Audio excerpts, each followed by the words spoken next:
가족이라는 단어는 누구에게는 참 따뜻한 말이기도 하지만 어떤 이에게는 참 아픈 언어이기도 합니다.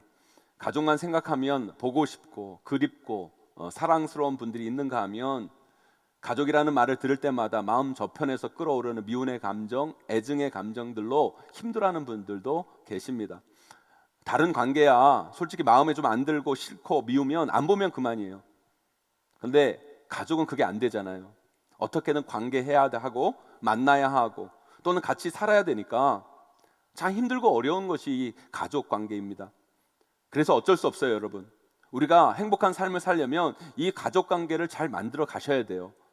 가족 관계를 잘 풀어 가셔야 우리 삶은 행복해질 뿐만 아니라 삶의 든든한 기초를 만들어 갈 수 있습니다. 가족 관계가 흔들리면 이 삶의 근간이 흔들립니다. 여러분, 이 사회가 지금 왜 이렇게 흔들리는 줄 아십니까? 여러분, 가정이 흔들리고 있기 때문에 이 사회가 지금 흔들리고 있는 거예요. 왜 그렇잖아요. 여러분, 집에서 여러분 자식 하나 속썩여 보세요. 여러분, 자식 하나만의 문제가 아닙니다. 여러분, 정말 힘듭니다. 문제는 자식에게 있는데 이것이 그 한 사람의 문제로 끝나는 것이 아니라 가족 전체가 아프고 가족 전체가 흔들리게 되는 거죠. 부부관계가 안 좋으면 그저 부부의 문제로만 끝나는 것이 아닙니다. 여러분, 이 부부의 문제로 인해 자녀 인생까지 흔들리게 되어 있습니다. 자녀들의 많은 문제가 사실 부부관계에서 기인되는 것이라는 것은 심리학자, 상담학자들이 다 인정하는 바입니다. 여러분, 그래서 가정은요 우리 삶에서 참 중요한 의미를 가지고 있고요, 이 문제를 잘 다루고 풀어야 우리의 삶은 온전해져 갈 수 있습니다. 이런 면에서 우리는 야곱의 가정을 살펴볼 필요가 있습니다. 야곱의 가정은 참 문제가 많고 풀어야 할 것들이 많았거든요. 가족 관계 속에서 힘들어하고 아파하고 어려워져 가고, 그러면서도 그것을 해결하며 풀어가는 야곱의 가정을 통해 우리는 우리 각자의 가정의 모습을 들여다볼 수 있습니다. 오늘 말씀, 이 야곱의 가정을 통해 우리 각자 가정의 모습을 들여다보고 우리 가정의 문제들을 어떻게 풀어가야 할 것인가를 깨닫는 귀한 시간이 되기를 소망합니다. 이제 설날로 다가오는데요, 오늘 말씀이 여러분의 가정을 새롭게 하는 소중한 말씀이기를 바랍니다. 여러분, 부디 오늘 말씀 잘 들으시고 아름답고 행복한 가정을 반드시 만들어 가시는 저와 여러분 되시기를 주님의 이름으로 간절히 축원합니다. 먼저 야곱의 가정 가운데 왜 이런 수많은 문제들이 생겼는지를 살펴봐야 돼요. 왜 야곱의 가정에는 이렇게 끊이지 않는 문제가 생긴 걸까요, 여러분? 그 이유는 바로 하나님 말씀 위에 그 가정이 세워져 있지 않았기 때문이에요. 제가 자주 하는 말씀이지만 우리가 하나님 말씀대로만 살아도 그 인생이 잘 돼요. 그 말씀을 안 들어먹어서 그렇지 하나님 말씀이 우리의 삶을 복되게 하는 근간입니다. 여러분, 야곱의 가정에 왜 이런 수많은 문제들이 발생했습니까? 이유는 간단합니다. 하나님 말씀대로 살지 않았기 때문이에요. 하나님 말씀 위에 그 가정이 세워져 있지 않았기 때문이에요. 여러분, 오늘 우리가 말씀을 읽었잖아요. 야곱에게는 12명의 아들이 있었어요. 그런데 그 12명의 아들의 어머니가 달라요. 야곱은 4명의 여자와 살았어요. 이것부터가 말씀 위반이에요. 하나님의 말씀은 한 남편이 한 아내와 살아야 되는 것이 하나님의 말씀입니다. 일부 일체의 삶을 사는 것이 여러분 크리스찬의 삶이고 하나님이 우리에게 원하시는 삶이에요. 그런데 그것이 욕망의 이유이든지 아니면 다른 현실의 이유가 있든지 풍수 때문이든지 4명의 부인을 얻어 사는 순간부터 야곱의 가정은 문제 가정이 되지 않을 수가 없었던 거예요. 여러분, 남편 여러분, 가장 여러분, 하나님 말씀에서 명령하신 것처럼 한 아내, 여러분의 아내만을 사랑하기를 소망합니다. 여러분, 그게 복된 거예요. 여러분, 그게 귀하고 그게 아름다운 겁니다. 남자분들뿐만 아니라 여자분들도요, 여러분의 남편만을 사랑하셔야 돼요. 이상하게 드라마에 나온 이상한 남자 사랑하지 마시고 여러분 남편을 사랑하셔야 돼요.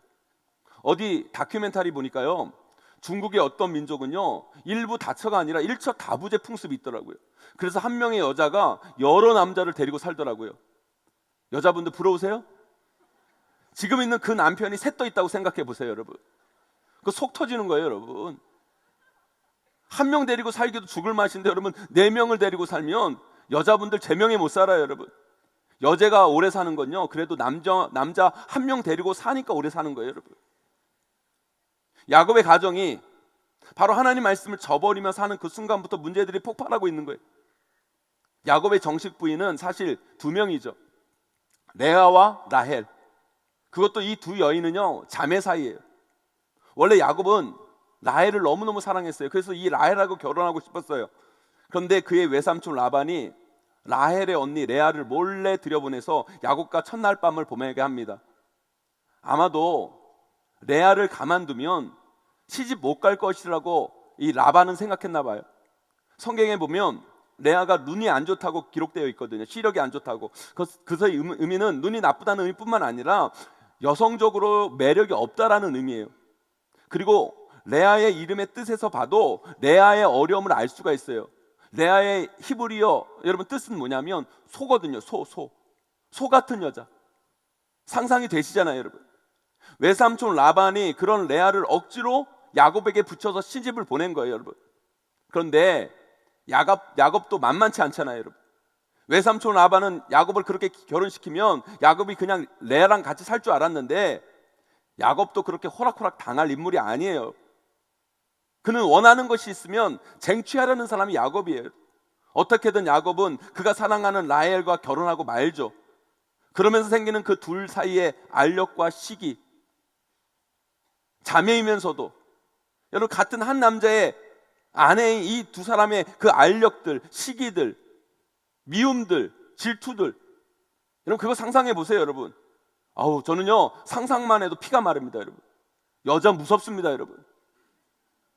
레아가 오늘 본문에 보면요 아들 6을 낳아요. 그런데요 레아가 아들 6을 낳는 동안 라헬은 아들 한 명도 못 낳은 거예요. 얼마나 자존심이 상하고 화가 나겠어요, 여러분. 라헬이 자존심이 상하고 그 언니에 대해서 열등감이 생기고 자존심이 상하니까 급기 어떤 일을 합니까? 자신의 여종 비라를 야곱에게 줘요. 여자가 한을 품으면 그렇게 무섭습니다, 여러분. 자기가 아이를 못 낳는다고 다른 여자를 주는 거예요. 그러니까 레아도 또 가만히 안 있죠, 여러분. 자기는 이제 아들 낳을 거 다 낳았을 것 같으니까 자기 여종 실바를 또 야곱에게 줍니다. 이것도 무서운 거예요. 어떻게 그럴 수 있습니까, 여러분? 다시 말하지만 여자분들 무서워요, 여러분. 여자 조심해야 돼요, 여러분. 그렇게 해서 아들이 또 둘 나온 거예요, 여러분. 그런데 라헬의 입장에서 다행인 게 그렇게도 아들에 대해 간절했던지 라헬도 맨 마지막에 아들 둘을 낳습니다. 그 아들이 바로 요셉과 베냐민입니다. 그래서 야곱의 자식들이 12명이 된 거예요, 12명이. 여러분 그렇게 아들 12명이 되니까 그 가정에 바람잘 날이 있겠습니까, 여러분? 여종에게서 나온 자식들의 그 열등감, 레아 자식들과 라헬 자식들 사이의 그 알력들, 미움들, 분노, 다툼 상상만 해도요 그 가정은요 문제투성이었을 거예요.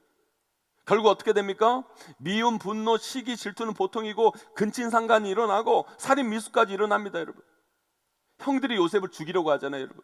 물론 죽이지는 않고 노예로 팔지만 그런 콩가루 같은 가정이 어디 있습니까, 여러분?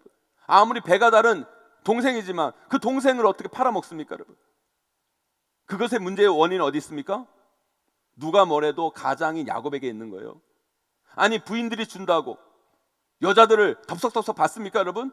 똥인지 된장인지 구분도 못하고 여러분 하나님 말씀은 안중에도 없고 자기 욕망에 따라 세상 풍습에 따라 그러니까 그 가정이 그 모양 그 꼴이 된 거예요, 여러분.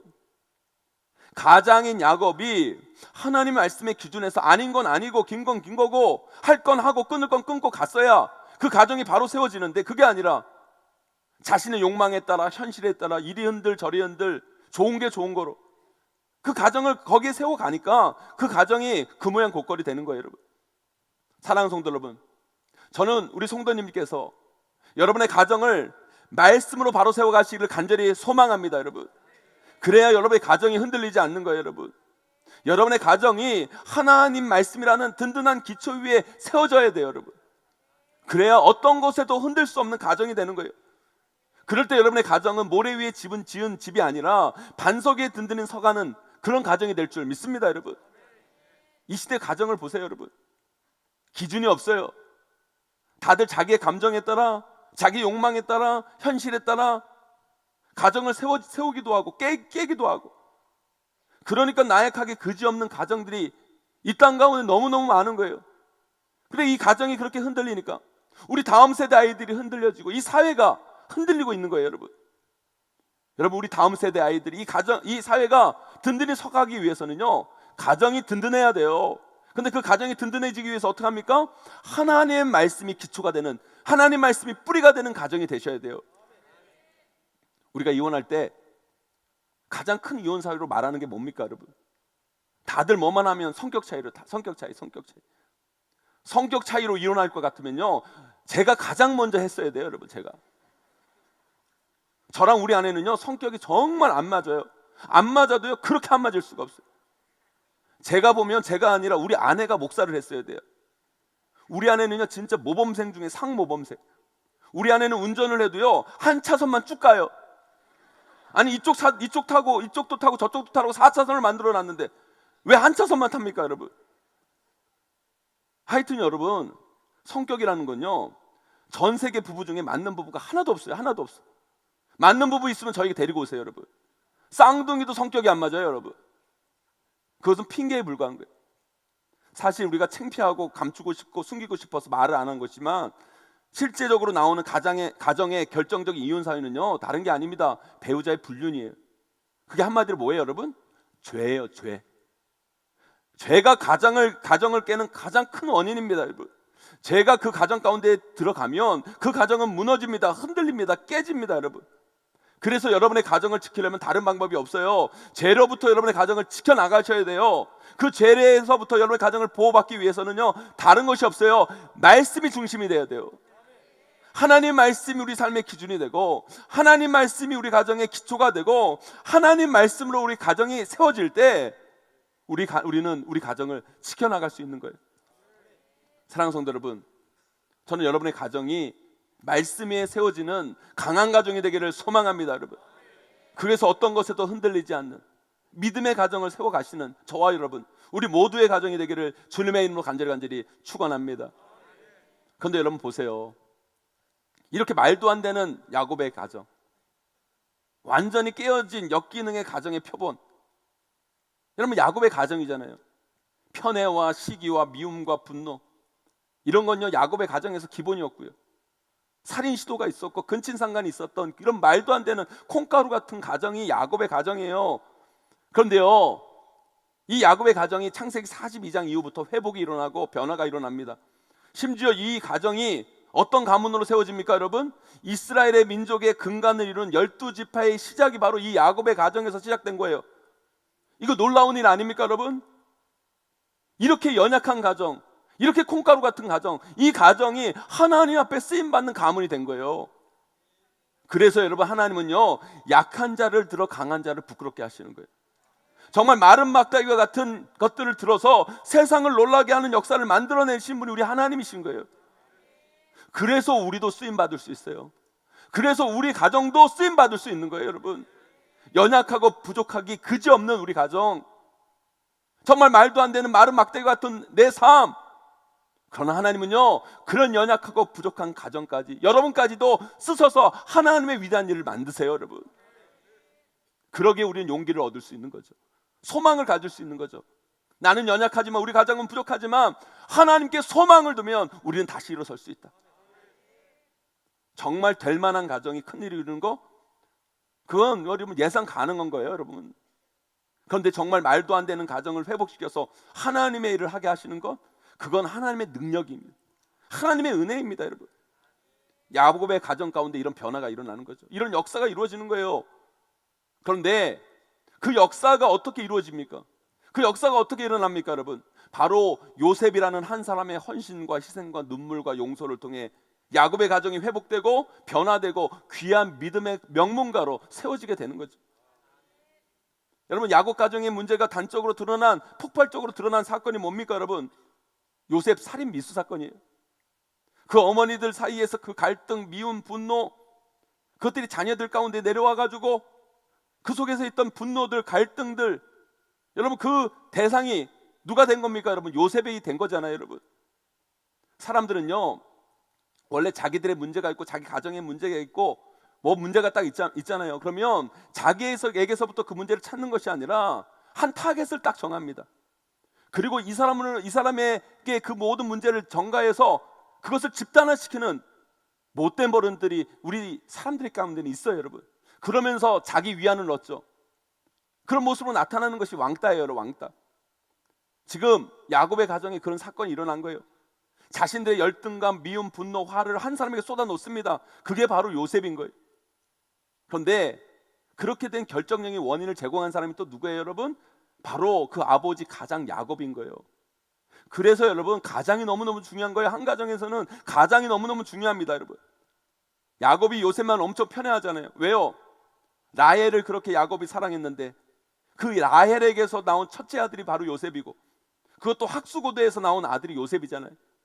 그 요셉을 야곱이 편애하니까 형들과 가정의 모든 사람들의 분노와 미움과 열등감, 화가 요셉에게 집중된 거죠. 어떻게 보면 요셉 입장에서는 억울해요. 아니, 자기는 잘못한 것도 없는데 아빠가 나를 사랑해 준 것 뿐이고, 억울하면 아빠한테 가서 따져야지 왜 나한테 화풀이를 하냐고요. 요셉 입장에서는 억울할 수 있어요, 여러분. 그러나 세상의 일이, 사람의 관계가 논리적으로만 설명되어질 수 있는 게 아니에요, 여러분. 제일 무서운 게 뭔지 아십니까, 여러분? 미운 이유가 없는 거예요. 며느리 중에 시어머니를요 그냥 싫어하는 며느리들이 있어요. 왜 싫어하냐고 물으면 그냥 시자 들어가서 싫다는 거, 시자 들어가서. 근데 자기는 시금치도 안 먹는데. 왜 우리가 그런 사람 있잖아요, 여러분. 이유 없이 미운 사람. 딱 생각해보면 그렇게 미워할 이유가 없는데 미워요. 여러분들이 그런 걸 당한다고 생각해보세요. 이유 없이 미움당하고, 게다가 이유 없이 미움당하는 정도가 아니라 죽을 뻔하잖아요. 급기야 그것 때문에 노예로 팔려가서 살잖아요. 그게 요셉이었어요. 저 같으면 미움이 아니라 그 가족을 증오했을 거예요. 그리고 복수만을 생각하며 나머지 인생을 살았을 거예요. 가족? 그게 무슨 가족이냐고. 그러면서 나는 당신들 가족이라고 생각해 본 적이 없다고, 이제 끝이라고. 그러면서 어떻게든 복수할 기회를 찾았을 거예요. 그런데 요셉은 그러지 않았어요. 그 가족의 문제를 자신의 온몸으로, 온 삶으로 그 가족의 문제를 떠안습니다. 그리고 그 문제를 자신이 품어요. 희생과 눈물과 헌신과 용서로 그 가족의 문제를 자신이 떠안고 나아갑니다. 그때 어떤 역사가 일어납니까? 그 가정의 회복이 일어나고 변화가 일어나고 그 가정이 하나님의 가문으로 세워지기 시작하는 거예요. 그걸 어떻게 알아요, 여러분? 우리 말씀 한번 읽어보겠습니다. 좀 긴 말씀인데요, 저와 여러분들이 한번 교독하도록 하겠습니다. 창세기 45장 우리 1절에서 8절까지 말씀, 제가 한 절, 여러분이 한 절 교독하도록 하겠습니다. 제가 먼저 읽습니다. 요셉이 시종하는 자들 앞에서 그 정을 억제하지 못하여 소리질러 모든 사람을 자기에게서 물러가라 하고 그 형제들에게 자기를 알리니 그때 그와 함께한 다른 사람이 없었더라. 요셉이 큰 소리로 우니 애굽 사람에게 들리며 바로의 궁중에 들리더라. 요셉이 그 형들에게 이르되 나는 요셉이라, 내 아버지께서 아직 살아계시니까. 형들이 그 앞에서 놀라서 대답하지 못하더라.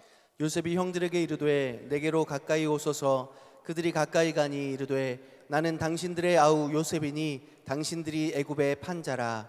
당신들이 나를 이곳에 팔았다고 해서 근심하지 마소서, 한탄하지 마소서. 하나님이 생명을 구원하시려고 나를 당신들보다 먼저 보내셨나이다. 이 땅에 2년 동안 흉년이 들었으나 오직 5년은 밭갈이도 못하고 추수도 못할지라. 하나님이 큰 구원으로 당신들의 생명을 보존하고 당신들의 후손을 세상에 두시려고 나를 당신들보다 먼저 보내셨나니 그런즉 나를 이리로 보내니는 당신들이 아니요 하나님이시라. 하나님이 나를 바로에게 아버지로 삼으시고 그 온 집의 주로 삼으시며 애굽 온 땅의 통치자로 삼으셨나이다. 아멘.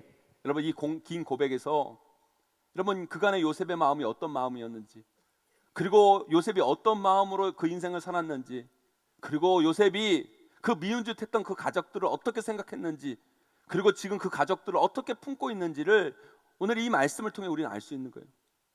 요셉의 그 희생, 그 눈물, 그 헌신, 그 용서가 이 엮이는 가정이요 문제투성이 야곱의 가정을 회복시키고 그 가정을 이스라엘 12지파의 근간을 이루는 믿음의 가문으로 세우는 기초가 된 것임을 우리는 이 말씀을 통해 알 수 있는 거예요.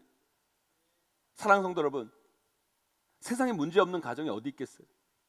정도의 차이는 있겠지만 이 세상의 모든 가정은 다 문제가 있어요. 고부 갈등, 부부 문제, 자녀 문제, 경제 문제, 외도의 문제, 신앙의 문제, 제사 문제, 요즘은 사위 갈등, 사위 장모 갈등도 심하게 생겼다고 그러더라고요.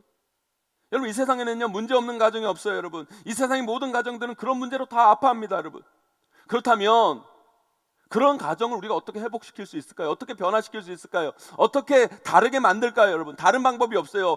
그 가정을 위해 우는 한 사람이 필요한 거예요. 여러분, 그 가정을 위해 기도하는 한 사람이 필요한 거예요. 여러분, 그 가정을 위해 헌신하는 한 사람, 그 가정을 위해 온 인생을 들여 희생할 수 있는 요셉과 같은 인생이 필요한 거예요. 여러분, 그 한 사람을 통해 그 가정은 세워집니다. 그 사람을 통해 그 가정은 회복됩니다. 쉽고 다른 방법이 없어요. 여러분, 물론 그런 사람이 없어도 가정은 굴러갈 수가 있어요. 그냥저냥 살아갈 수는 있어요. 그러나 그런 가정에는 힘이 없어요. 그런 가정에는 역사가 일어나지 않습니다. 그런 가정에는 인물이 나오지 않아요. 문제 많은 가정, 문제로 아파하는 그 가정을 위해 누군가는 드려져야 돼요. 그 인생이 드려져야 돼요. 요셉의 전 인생이 이 야곱의 가문을 위해 드려졌어요. 여러분, 요셉이 헌신하고 희생하고 나아갔을 때 하나님께서는 야곱의 가문을 지키시고 이 야곱의 가문을 통해 이스라엘의 근간이 되는 믿음의 가문으로 그 가문을 세워주신 거예요. 여러분, 저는 저와 여러분 모두가 여러분의 가정에 그런 믿음의 사람, 그 헌신한 사람이 되기를 간절히 축원합니다. 여러분, 제가 목요일로 다녔던 교회가 저기 서울에 있는 구로공단에 있는 교회였습니다. 지금은 구로 디지털 단지로 이름을 바꿨는데 그때 당시만 해도 구로공단이에요. 공단이니까 거기에 공장들이 참 많았어요. 그런데 저희 교회는요 공단 근처에 있으니까요 그 지방에서 올라온 여공분들이 거기에서 일하고 교회를 제가 다니는 모교회에 많이 다녔습니다. 그래서 그런 많은 자매들이 교회에 있었어요. 그 자매들을 보면서 참 너무너무 저는 부끄러웠고 너무너무 귀하다는 생각을 했어요.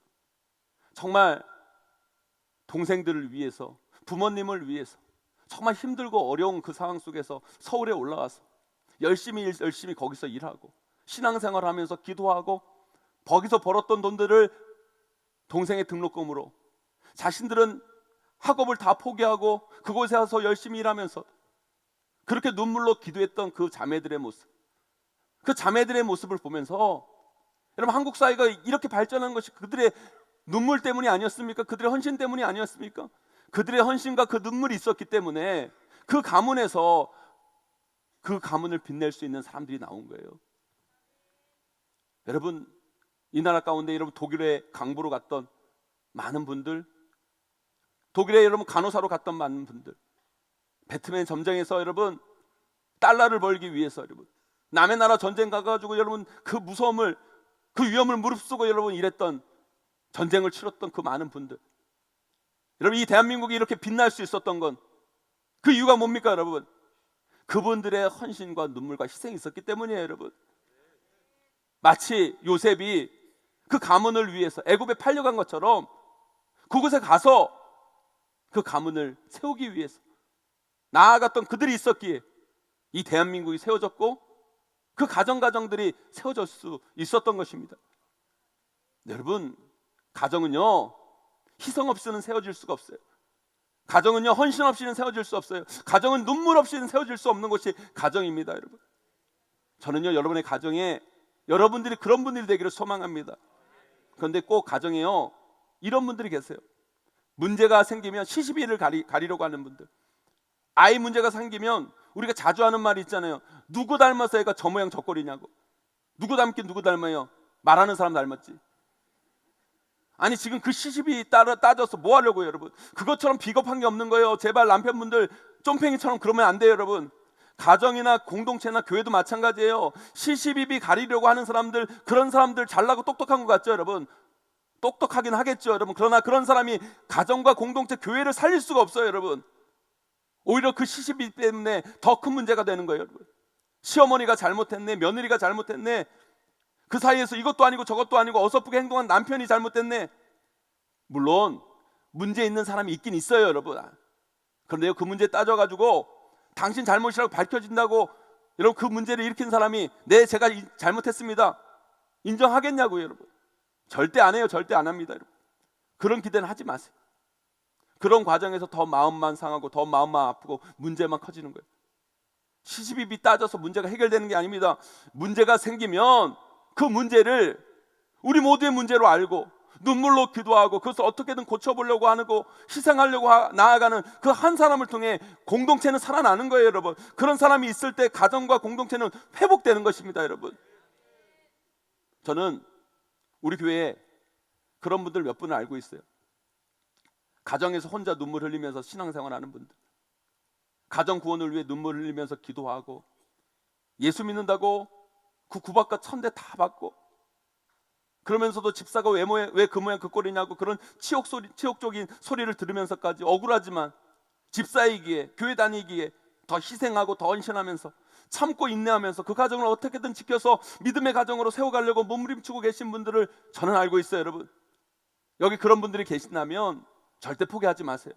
멈추지 마세요, 여러분. 여러분들의 그 눈물의 기도와 헌신과 희생, 용서를 통해 반드시 여러분의 가정은 변화될 것이고, 문제 많았던 야곱의 가정이 그렇게 귀하게 쓰임 받았듯이 여러분의 가정도 그런 가정으로 귀하게 쓰임 받게 될 줄 믿습니다, 여러분. 우리 영상 하나 볼 텐데요. 미국의 콜링스워드 가문의 대가족들인데, 이 대가족이요, 추도식인지 명절 때인지 다 함께 모여서요 노래하는 영상인데요. 여러분 한번 음악 한번 들어보도록 하겠습니다. 함께 듣습니다.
멋있지 않나요, 여러분? 가족 찬양대요. 주 달려 죽은 십자가, 그 찬양을 이 대가족이 모여서 함께 찬양하는 거예요. 저는요, 제 후손들이요, 저 죽으면요 저렇게 다 함께 모여서 저렇게 아름다운 찬양을 함께 불렀으면 좋겠어요. 저런 모습을, 우리 후손들이 찬양하는 모습을 저 천국에서 꼭 봤으면 좋겠어요. 그런데요, 저 찬양이 그 가정에서 여러분 그냥 나왔겠습니까? 저 찬양이 그냥 불려졌겠습니까? 여러분 상상해 보세요, 여러분. 저 찬양이 저 가정 가운데 불려지기 위해서 흘렸던 그 눈물, 그 헌신, 희생. 누군가 한 사람 저 가정을 믿음의 가정으로 세우기 위해서 새벽마다 눈물로 자녀들을 위해 기도했던 그 한 사람, 가족들을 위해서, 자녀들을 위해서 해도 티나지 않고 끝나지 않는 그 헌신의 일들을 묵묵히 해나가며 그렇게 희생했던 한 사람, 예수 그리스도를 믿지 않고 반항하는 그 자손들, 손자, 손녀들 위해 눈물로 기도하고 권하고 전도했던 그 한 사람, 그것 때문에 미움받고 욕먹고 그랬음에도 불구하고 꿋꿋이 끝까지 그 믿음을 걸어갔던 그 믿음의 어머니, 아버지, 할아버지, 할머니, 여러분 그 한 사람이 있었기에 그 가정의 모든 가족들이 이렇게 한 마음으로 아름다운 찬양을 부르게 된 것이 아닐까요, 여러분? 사랑하는 성도 여러분, 보물은 길가에는 없습니다, 여러분. 왜냐하면 길가에 있는 보물은 가져가기 쉽기 때문에 여러분들이 가져가기 전에 이미 누가 다 가져간 거예요, 여러분. 그래서 보물은 벼랑 끝에 있는 거예요. 왜요? 벼랑 끝에 있는 보물은 희생을 치르지 않으면, 죽음을 각오하지 않으면 얻을 수 없기 때문입니다. 거기에 있는 보물은 아직 있어요, 여러분. 저는 여러분들이 그 희생을 선택함을 통해 여러분 인생의 놀라운 보물을 반드시 얻기를 간절히 축원합니다, 여러분. 이제 설이 얼마 남지 않았어요. 가정은 우리에게 주신 하나님의 고귀한 선물, 보물입니다. 그러나 그 보물이 벼랑 끝에 매달려 있어요, 여러분. 누군가 희생해야, 헌신해야, 죽음을 무릅써야 그 가정이라는 보물을 건져낼 수가 있는 거예요, 여러분. 우리 가정을 보물로 만들어낼 수 있는 그 한 사람, 그 한 사람이 여러분이 되기를 소망합니다, 여러분. 그래서 여러분의 후손들도 여러분의 한 사람을 기억하며 이 롤링스워드 이 가족들처럼 이런 아름다운 찬양을 여러분 후손들이 함께 부를 날이 속히 왔으면 좋겠어요. 그래서 저 천국에서 여러분들이, 여러분의 후손들이 이렇게 찬양하며 하나님께 영광을 돌리는 모습을 보면서 기뻐하고 감격하는 그런 일들이 일어나기를 간절히 축원합니다. 그런데요, 이게 미국에나 되지 우리나라 아파트에서 이렇게 많은 가족이 찬양 부르면요, 경찰서 신고 들어옵니다, 여러분. 아파트 사시는 분들은 설날에 이렇게 대가족이면 우리 교회 와도 좋을 것 같아요. 우리 설날에도 우리 교회는 개방합니다, 여러분. 오세요, 여러분. 오셔서 함께 찬양하세요, 여러분. 우리 교회 역사관을 그래서 만들어 놓은 거예요, 여러분. 우리 교회 역사관 안에 예배드릴 장소를 만들 겁니다. 그곳에 와서 여러분들 추도 예배 드릴 때마다 여러분 후손들이 거기 와서 예배 드리고, 그리고 영상을 딱 틀면 거기에 우리 할아버지, 할머니, 어머니, 아버지가 이 교회에서 흘렸던 눈물, 땀들, 그 영상을 파노라마처럼 볼 수 있어요. 그래서 우리 교회 역사는 교회 역사관이 아니라 여러분 한 사람 한 사람의 역사를 담는 곳이 될 것입니다. 제가 역사관도 잘 정비해서 그렇게 만들어 놓을 거예요. 사랑하는 성도 여러분, 가족이라는 단어가 여러분 삶에 따뜻한 말, 사랑으로 기억되는 단어가 되기를 바랍니다, 여러분. 그런데 그거 그냥 이루어지는 것이 아닙니다. 하나님의 말씀의 기초 위에서 다른 사람이 아니라 내가 헌신하고 희생하고 눈물로 기도할 때 그런 가정은 세워질 수 있습니다. 우리 모두 하나님 말씀의 기초 위에 내가 희생하고 헌신함을 통해 그런 아름답고 따뜻한 가정들을 만들어 가시기를 주님의 이름으로 간절히 축원하고 축복합니다.